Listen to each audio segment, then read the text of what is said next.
you all are with Ajay Misra again. Now, today is a chapter of 11th class from Hornbill book. The name of the chapter, We Are Not Afraid to Die If We Can All Be Together. This is second number chapter.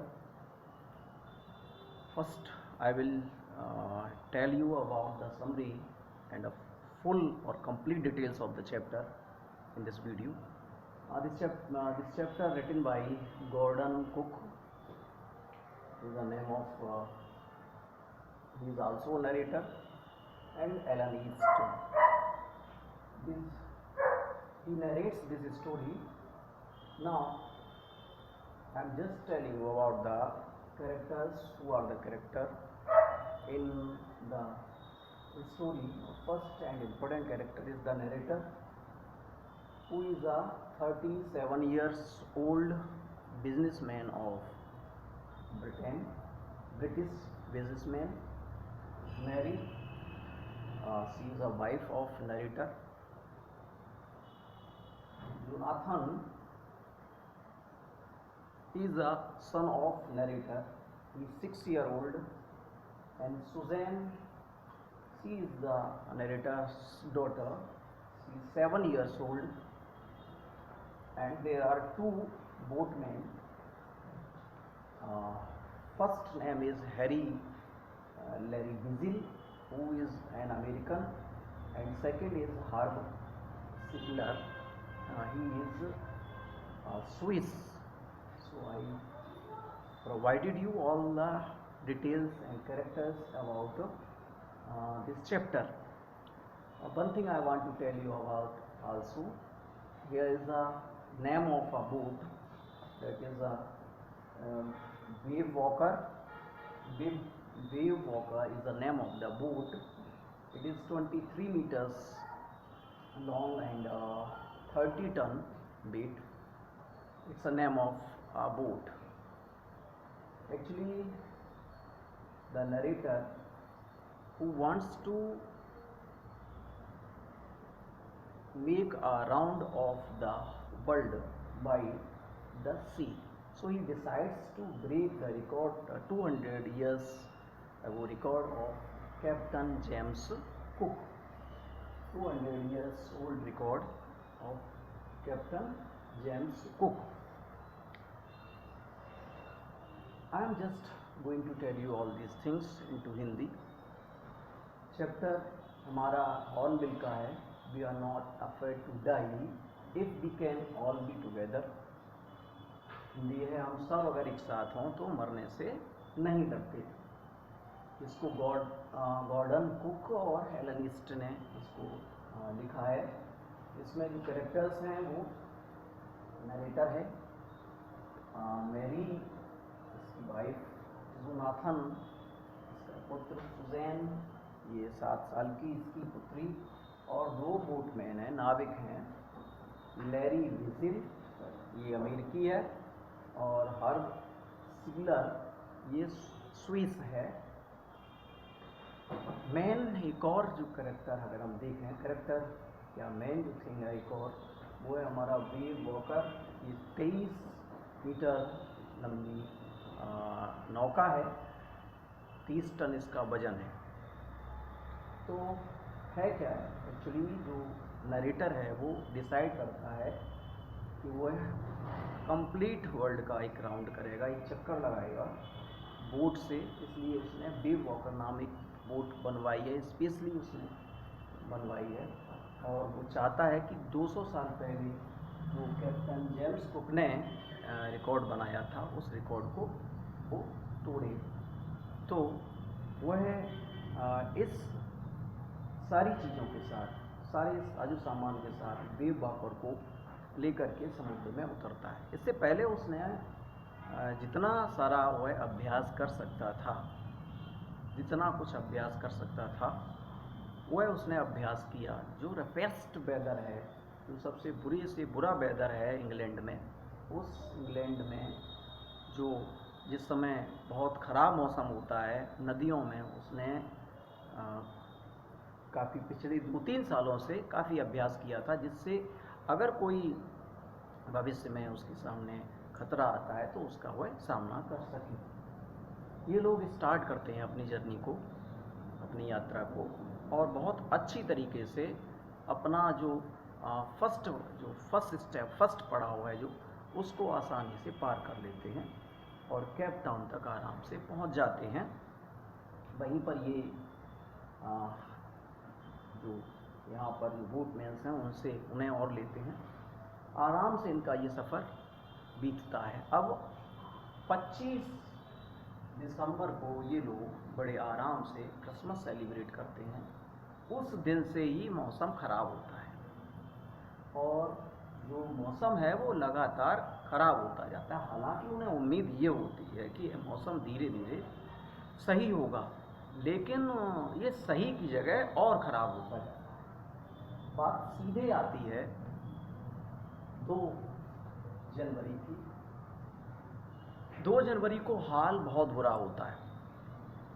हाल ऐसा होता है कि लगभग 8 feet long जो है waves, लहरें, वो लगातार और तेज़ हवा के साथ टकराती हैं वेव वॉकर से, नौका से। 8 फीट लंबी लहरें। हालांकि इस तरह के लहरों का और बुरे मौसम का जो रेफेस्ट वेदर है उसका उसने सामना किया था इंग्लैंड में, लेकिन इतना नहीं कि ये 8 फीट लंबी लहरों का उसे सामना करना पड़े। इसके बाद वह उसका अगला, यहाँ पर तो ठीक है, इसके बाद जो स्टेप है, नेक्स्ट है, वो साउथ इंडियन ओशन में पहुँचता है, दक्षिणी महासागर में, भारतीय दक्षिणी महासागर में। यहाँ पर स्थितियाँ उसके लिए बहुत ख़राब होती हैं क्योंकि यह महासागर विश्व में सबसे खतरनाक और अनिश्चित मौसम के लिए जाना जाता है और सबसे खतरनाक सागरों में से एक है। यहाँ पर पहुँचते हैं, यहाँ स्थितियाँ उनके लिए बहुत ख़राब हो जाती हैं। 2 जनवरी को जब ये जो है ये सब लोग अच्छे मौसम का इंतज़ार कर रहे होते हैं, उसी समय बहुत ऊंची इनकी बोट के पीछे एक काली सी बादल घिरते हुए दिखाई देते हैं। लेकिन बाद में इन्हें पता चलता है actually they were not clouds, वो बादल नहीं थे, वो तो वास्तव में एक बहुत विशालकाय एक लहर थी। और जब तक ये समझ पाते हैं तब तक यह लहर आकर के उन पर टूट पड़ती है। इससे इनकी जो बोट है उसका पिछला सिरा जो है वो उठ जाता है ऊपर को। लहर काफ़ी खतरनाक थी। इन्हें लगता है कि ये उस पर चढ़ सकते हैं, उस लहर पर, लेकिन ऐसा नहीं होता है। उस लहर ने पिछले भाग को और उसकी जो दीवार थी जहाज की, उसको बुरी तरह से तोड़ कर रख दिया, बुरी तरह से तोड़ दिया। अब क्या था कि जो जहाज में पानी जो था वो काफ़ी तेज़ी से भरने लगा। इन्होंने जाकर के तुरंत जो जहाज का है वो पहिया संभाला, सारे लोग इधर से उधर हो गए। नौका जो थी वो वेव वॉकर है वो एक तरफ झुक गई, लगभग पलटने वाली थी। तभी एक और लहर आई, उस लहर ने इस नौका को सही कर दिया। लेकिन लगातार मौसम जो था वो ख़राब होता चला गया, रफेस्ट होता चला गया। अब स्थितियाँ प्रतिकूल हो गईं। सारे लोगों के चोट लगी, इनकी बाईं पसली है वो टूट गई, मुंह में दांत टूट गए और यहाँ तक ब्लड था इनके मुंह में और पानी के साथ। अब बच्चों के भी चोट लगी, जो सारे जहाज में पानी भर गया। इन्होंने उस पानी को निकालने के लिए बहुत प्रयास किया, काफ़ी प्रयास किया। इन्होंने जाकर के देखा जो पंप्स थे वो शॉर्ट सर्किटेड हो चुके थे, वो ख़राब हो चुके थे।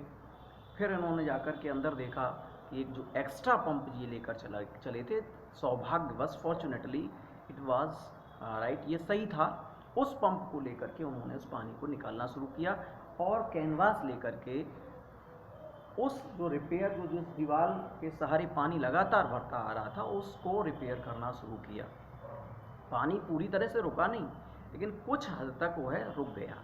अब लास्ट बात आती है नेक्स्ट डेट की, 3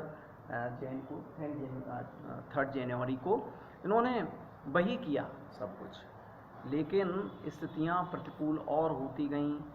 लगातार ये परेशानी में पड़ते गए। इवन इन्होंने यहाँ तक की सोच रखा कि अब ये सारे लोग लगभग मरने वाले हैं। फोर्थ जिनको भी स्थितियाँ ऐसी रहीं, और इवन फिफ्थ तक इन्होंने प्रयास काफ़ी किए, काफ़ी हद तक पानी को रोका और रोक करके उसको उस जहाज़ को सुरक्षित रखने की कोशिश की, लेकिन जहाज़ पूरी तरह से बिखर चुका था, टूट चुका था। अब उन्हें अपने बचे रहने की उम्मीद बहुत कम थी, क्योंकि अगर वो ऑस्ट्रेलिया तक पहुंचते, ऐसी कंडीशन में जहाज़ नहीं था किसी भी स्थिति में जो ऑस्ट्रेलिया तक पहुंच जाते। नरेटर ने कैलकुलेशन किया और उसे पता चला कि यहीं आसपास लगभग 65 किलोमीटर्स के आकार का एक टापू है एम्स्टर्डम में, जिस पर फ्रेंच जो है, फ्रांस का एक वैज्ञानिक बेस है। वहाँ पर अगर वह किसी तरह से पहुँच जाए तो वहाँ पर वह सुरक्षित पहुँच सकता है। इसी जहाज़ के सारे पछुआ हवाएं चल रही थी, उन्हीं के सारे धीरे धीरे ये आगे बढ़ रहे थे। इन्होंने सारे अपने जो मस्तूल है, पाल जो लगा होता है तिकोना, उसको उन्होंने डाल रखा था। बहुत हल्के पाल के साथ ये चल रहे थे, क्योंकि अगर वो उसको दोबारा लगाते उस पाल को, मस्तूल को, तो जहाज़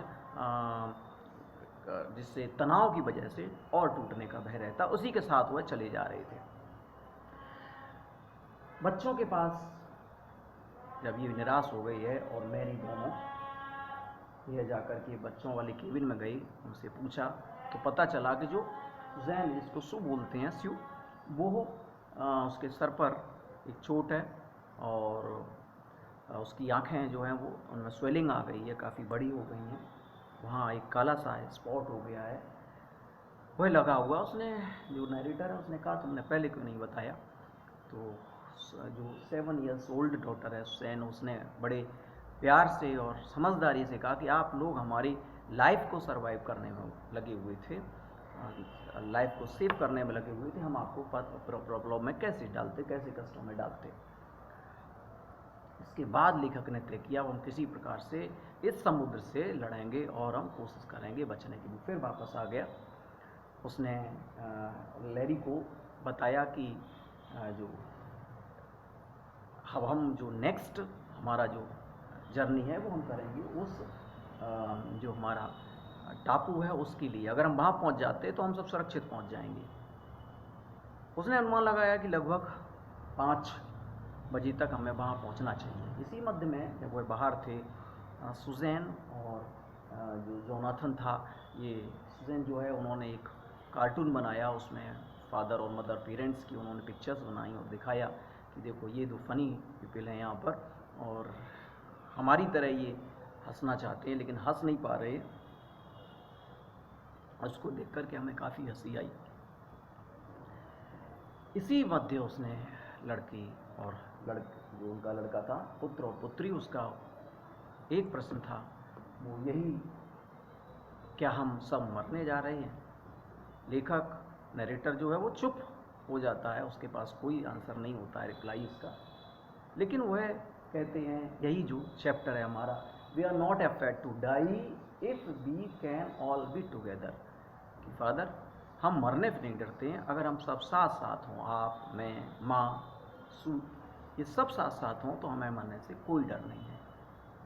लेखक के अथक प्रयास से उसने जैसे ही अपने बोट को, इनको अमेरिकन का जो बोटमैन है और स्विस, इनको सौंप करके वो सोने चला गया। उसे उम्मीद थी 5 PM तक वो पहुंच जाएंगे वहाँ पर। लेकिन जब वह जागा तो 6 PM हो रहा था। उसे पूरी उम्मीद थी कि वह जो टापू है वो निकल गया होगा। लेकिन तभी एक खुले बालों वाला लड़का आता है और उसका पुत्र है वो बताता है उसे, वो हक करना चाहता है। वो कहता है आज हम हक करने की कंडीशन में नहीं, आज हमने ऐसा कुछ किया नहीं है। वो कहता नहीं, आप विश्व के सबसे अच्छे फादर हैं क्योंकि हमने वो टापू पा लिया है। उसकी खुशी का ठिकाना नहीं रहता है जब वो वहाँ पहुँचते हैं उस टापू पर। वहाँ पर फ्रांस बेस के जो 26 मेंबर्स होते हैं उनका वेलकम करते हैं। बड़ा ही प्यारा टापू है, बहुत प्यारा टापू है। इस टापू पर वह पहुँच करके अपने आप को सुरक्षित महसूस करते हैं।